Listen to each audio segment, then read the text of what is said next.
Hello everyone, welcome back to my channel IGNOU exams. I hope आप लोग सारे अच्छे होंगे और आपकी प्रिपरेशन भी अच्छी चल रही होगी और एग्ज़ाम्स भी अच्छे जा रहे होंगे और ये वाला एग्ज़ाम भी बहुत अच्छा गया होगा आपका। मैं आज एक वीडियो जो आपके लिए ये लेकर आई हूँ, इसमें मैं आपको सिर्फ ये इन्फॉर्मेशन देने वाली हूँ कि आपका जो BEGAE का 182 का जो आपका कोड था उसका एग्ज़ाम क्या आया था, क्या क्वेश्चन पेपर आया था, और मैंने भी आपको इसके लिए प्रिपरेशन कराई थी। तो मेरे बताए हुए कितने क्वेश्चन आए या नहीं आए, मेरी वीडियो आपके लिए कोई हेल्पफुल रही या नहीं रही, मैं आज इस वीडियो के माध्यम से मैं आपको समझाने वाली हूँ। ठीक है, तो आप एंड तक बने रहिएगा कि मैंने जो आपको पढ़ाया कितना आया या नहीं आया, आपको भी तो पता चलना चाहिए। ठीक है, तो ये आपका कोड है, 2 दिन पहले ही आपका एग्ज़ाम हुआ है इसका BEGAE 182। और इसका देखो आप जून 2024 का ये क्वेश्चन पेपर है BEGAE 182 English communication skill. 50 marks का ये आपका क्वेश्चन पेपर था, 2 घंटे में आपको पूरा करना था। ठीक है, तो सबसे पहले क्वेश्चन देख लेते हैं क्या है। Question number 1, right the short note on any of the 4 followings. आपको 100 वर्ड्स में आपको ये दे रखे हैं जितने भी, उनमें से सिर्फ 4 के ऊपर ही शॉर्ट नोट लिखना है। ठीक है, सिर्फ 4 के ऊपर ये लिखना है। 20 नंबर का ये क्वेश्चन है आपका, 4 के ऊपर लिखना है, बाकी आप 2 छोड़ सकते हैं, 2 ऑप्शनल है आपके लिए। तो सबसे पहला है स्ट्रेस एंड इंटोनेशंस। स्ट्रेस और इंटोनेशन मैंने नहीं पढ़ाया आपको, तो इसको आप छोड़ सकते थे आराम से। होमोफोन्स और वर्ड शिफ्ट, वर्ड शिफ्ट मैंने नहीं पढ़ाया, होमोफोन्स मैंने आपको बताया था। अगर आप ये करके आते तो 2.5 नंबर मेरी तरफ से आपको मिल जाते, मतलब मैंने जो पढ़ाया वो आपको 2.5 नंबर दिलवा देता। ठीक है, 2.5 नंबर यहाँ से हो जाते आपके। होमोफोन्स क्या थे मैंने अच्छे से समझाया, मैं इसके आपको स्क्रीनशॉट डाल दूंगी अभी नीचे कि मैंने आपको आंसर दिखाए थे या नहीं दिखाए थे, समझाया था या नहीं समझाया था। एसेंशियल ऑफ ग्रुप डिस्कशन ये भी मैंने कराया था, तो 5 नंबर यहाँ से हो गए थे आपके। कैरेक्टर्स ऑफ रीडिंग, रीडिंग के क्या कैरेक्टरिस्टिक्स थे वो भी मैंने पढ़ाए थे। ठीक है, 5 नंबर यहाँ से। फॉल्टी रीडिंग हैबिट ये मैंने नहीं बताया, बट फिर भी इसको मैंने कैरेक्टरिस्टिक्स जब रीडिंग के बताए थे, क्रिटिकल रीडिंग बताई थी, तो उसके सारे अपोजिट्स आपके फॉल्टी ऑफ रीडिंग बच जाते हैं। अगर लिखने वाला थोड़ा समझ के अगर लिखता तो वो लिख लेता उसको। बट फिर भी आपको 4 ही करने थे, तो देखो आपने पहला छोड़ दिया, ये नहीं करना आपको। एक ये मैंने कराया था तो ये आ गया, ये मैंने कराया ये आ गया 2।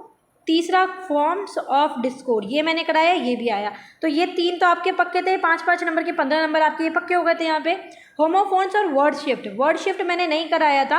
होमोफोन होमोनेम और होमोनेम और एक और था जो मैंने कराया था आपको, तो उसमें से एक रिपीट हुआ है, इसके 2.5 नंबर मान लो आप। तो यहाँ से क्वेश्चन नंबर 1 में आपको 20 नंबर का क्वेश्चन था, तो 17.5 नंबर मैंने आपको पक्के करा दिए थे और आपको चाहिए पास होने के लिए 18 नंबर। ठीक है, तो 17.5 यहीं से आ गए थे आपके, अगर आप लिख के आए होंगे जो मैंने पढ़ाया। क्वेश्चन नंबर 2 था, write a letter to the editor of a newspaper complaining against the frequent breakdown of electricity in your locality.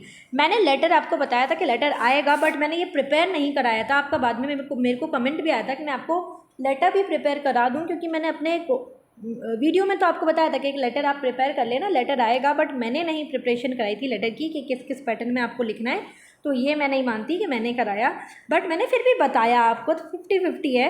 ठीक है, क्वेश्चन नंबर 3 है आपका, right a group discussion on any one of the following topics amongst a group of 5 student। ये मैंने आपको पहले ये बताया था कि आपको एक ग्रुप डिस्कशन मिलेगा जिसमें आपको 5 स्टूडेंट्स के साथ एक टॉपिक के ऊपर ग्रुप डिस्कशन लिखना पड़ेगा, जो कि मैंने आपको सारी स्ट्रैटेजीज बताई थी कि किस तरीके से आप लिखेंगे। अपने फ्रेंड को अज्यूम कर लेना आपके, आप 5 फ्रेंड हैं, कोई भी आपस में बात कर रहे हैं, जो भी आपको टॉपिक दिए जाए, तो टॉपिक भी आपके बड़े ही प्यारे प्यारे थे, मतलब बहुत ही इजी टॉपिक थे, कोई हार्ड टॉपिक नहीं है। लर्निंग थ्रू ऑनलाइन ये सबसे ज़्यादा इजी टॉपिक है अगर देखा जाए तो। इसके ऊपर जो भी लिख कर आया होगा उसने बढ़िया काम किया कि लर्निंग थ्रू ऑनलाइन। आप एक स्टूडेंट हैं, आप भी लर्निंग कर रहे हैं, पढ़ाई कर रहे हैं, तो आप आसानी से इस पर बना के लिख सकते थे, आपको कुछ भी नहीं आता तो, कि ऑनलाइन माध्यम से आप ये वीडियो के माध्यम से पढ़ रहे हैं, तो आपको पता है ऑनलाइन लर्निंग के क्या क्या एडवांटेजेस हैं, क्या डिसएडवांटेजेस है, सारी चीज़ें आप ग्रुप ऑफ डिस्कशन में कर सकते थे, तो ये भी मैंने बताया था। तो 17.5 आपके वहाँ से आ गए थे, 10 नंबर ये 27.5 का मैंने ये करा दिया, अप्रॉक्स आप 30 मान लीजिए। ठीक है, ये भी हो गया। एक फिर ये ट्रैवल, ये भी बहुत इजी था। Write a paragraph for a travel magazine describing your city to a foreign visitor. You may add physical description including location, layout, geographical and architectural feature along with the reference of the history. क्या है, आपको एक paragraph लिखना था, easy था ये बहुत, ठीक है। आपको क्या करना था, एक पैराग्राफ लिखना था अपने ट्रैवल मैगजीन के अंदर छपवाने के लिए। आपने क्या किया, पैराग्राफ लिखा कि आपकी पैराग्राफ मैगजीन के अंदर छप जाए। तो उस पैराग्राफ में आप क्या क्या बता सकते हैं, उन्होंने साफ साफ बता दिया। क्या क्या बताया है, आप फिज़िकल डिस्क्रिप्शन दें, मतलब आप जहाँ रहते हैं, नहीं भी रहते जिस जगह पे, पर आपको जिस जगह की, जिस स्टेट की ज़्यादा नॉलेज है, आप वहाँ का डिस्क्राइब कर देते कि आपको पता होता कि वहाँ का फिजिकल डिस्क्रिप्शन कैसा है, कि वहाँ कौन कौन से मंदिर हैं या क्या है, उसकी लोकेशन कैसी पड़ती है, लेआउट क्या है, जोग्राफिकल एरिया कैसा है उसका, आर्किटेक्चर फीचर क्या है, रेफरेंस हिस्ट्री क्या है। जैसे आप आगरा के बारे में ही लिख सकते थे कि आगरा में ताजमहल है, हाँ, इतना बढ़िया आर्किटेक्चर फीचर है उसका, वो हिस्ट्री से कैसे जुड़ा हुआ है, या किसी भी चीज़ के बारे में आप लिख सकते थे ट्रैवल मैगजीन के लिए। तो बहुत इजी क्वेश्चन था ये भी, बना के आप टूटी फूटी इंग्लिश जिसको आती थी वो लिख सकता था, ठीक है। 27.5 वहाँ से हो गया, 18 नंबर आपको पासिंग के लिए चाहिए, और ये भी आप कर सकते थे आसानी से। तो आप लोग, आई होप आप लोग पास हो जाएंगे।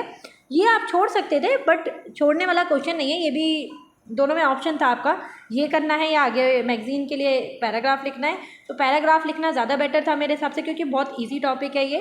और नेक्स्ट आपका था कि use your imagination to complete the sentence.